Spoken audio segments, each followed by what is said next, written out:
拜登砸下1.2万亿美元大搞基建，目的为何？美国基建是如何衰落的？美国能重新成为基建狂魔吗？不久前，美国迈阿密大楼倒塌，造成上百人死亡的消息震惊全球。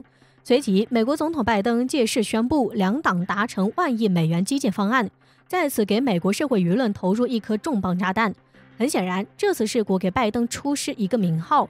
而基建投资在拜登的计划中酝酿已久。实际上，早在上一任总统还是特朗普的时候，特朗普就提出了1万亿美元基建计划。然而4年来，特朗普在基建方面却举步维艰，并没有什么作为。不过，让人意外的是，等到拜登上台后，不仅没有废除基建计划，反而决定加大力度。一开始，拜登宣布将投入4万亿美元用于未来8年美国基础建设。不过，这个费用却引起两党之间激烈争论。通过多轮谈判，从4万亿美元谈到2.2万亿美元，最终确定为1.2万亿美元。虽然费用上大打折扣，但这也是两党难得达成的一致。拜登似乎很有雄心，在基建上大显身手一番。虽然没有4万亿，但其实1.2万亿美元也不少了。这笔钱折合人民币超过8万亿元，这么多钱能做什么呢？刚竣工不久的北京大兴机场可以说是一座现代化国际大机场，其总投资超过800亿人民币，而1.2万亿美元意味着美国可以建100座大型机场，给每个州配2个。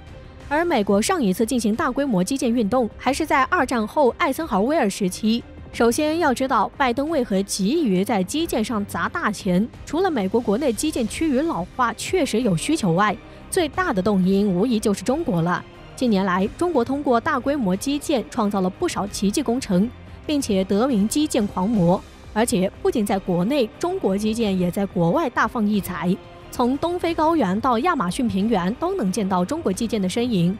可以说，中国在基建上的投资动摇了美国在全球的话语权。如今在中美竞争的大背景下，也就不难理解为何拜登要拿出1.2万亿美元搞基建了。那么，拿出能造100个大型机场的钱，拜登能让美国也成为基建狂魔吗？首先，美国人还没明白一点，那就是不是说中国行，美国就行。尤其在基建上，如今中美之间的基建水平差距恐怕比一般人想象的还要大。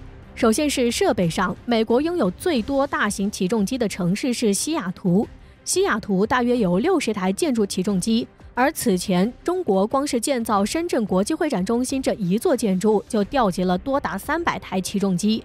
其次再来说说建设效率以及成本投入。以波士顿中心隧道工程为例，1971年该工程首次被提出，并且经过20年的规划，于1991年正式动工。然而，直到2006年，其隧道的主体工程还算完成，直到今天依旧在做一些收尾工作。这个横跨近半个世纪的隧道工程耗资200亿美元，比造一艘福特级航母还要贵得多。折合人民币相当于1300亿元。那么这个耗时长、花费大的工程量很大吗？实际上，这就是一条全长2.4公里的隧道而已。当地居民都戏称波士顿中心隧道是永恒之绝。再来看看中国的效率，2012年从西安到成都的西成高铁正式动工。这段全长643公里的线路中，有一大段需要穿过秦岭。为此，中国施工方打穿秦岭的隧道群全长134公里，其中超过10公里的特长隧道有7座。2017年，西成高铁全线通车，并且一路打穿隧道，加上铺轨通电，总耗资820亿元人民币。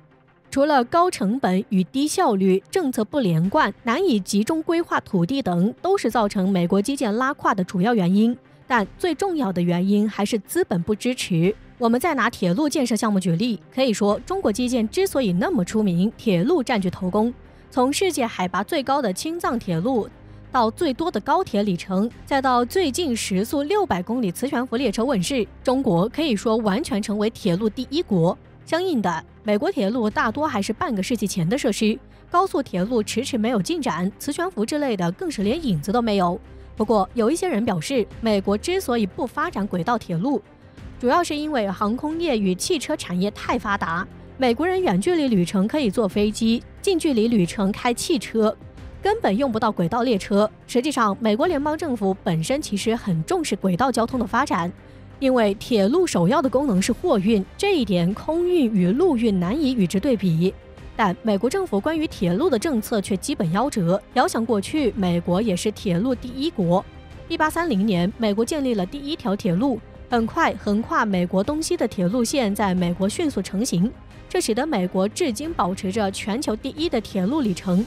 为了大量建设铁路，美国人从包括中国在内的亚洲拉来众多劳动力，而铁路也给工业革命时代的美国带来丰厚利润，甚至可以说促进了美利坚民族的融合。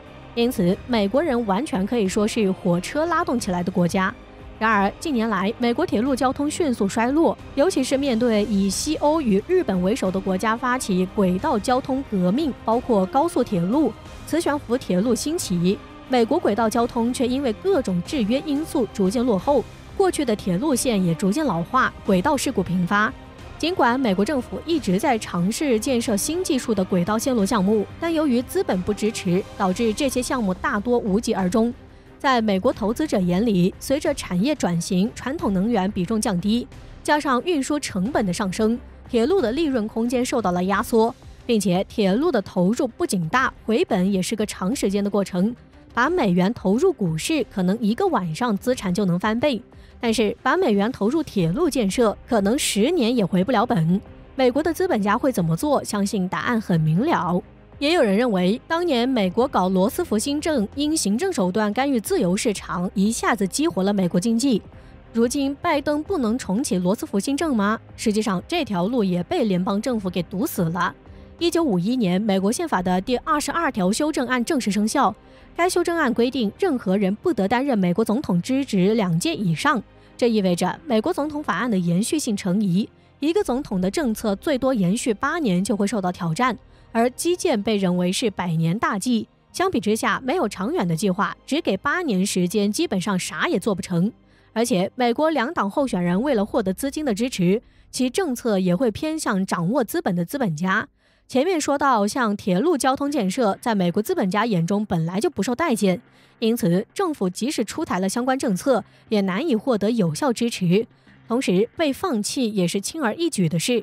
如今拜登雄心勃勃，要投入1.2万亿美元搞基建，但美国基建的问题根本不是钱太少的事儿，更复杂的因素制约着美国基建发展，但其中利益牵扯太大，美国政府很难有所作为。至少可以预见，近几10年内，美国离基建狂魔这个目标还很远。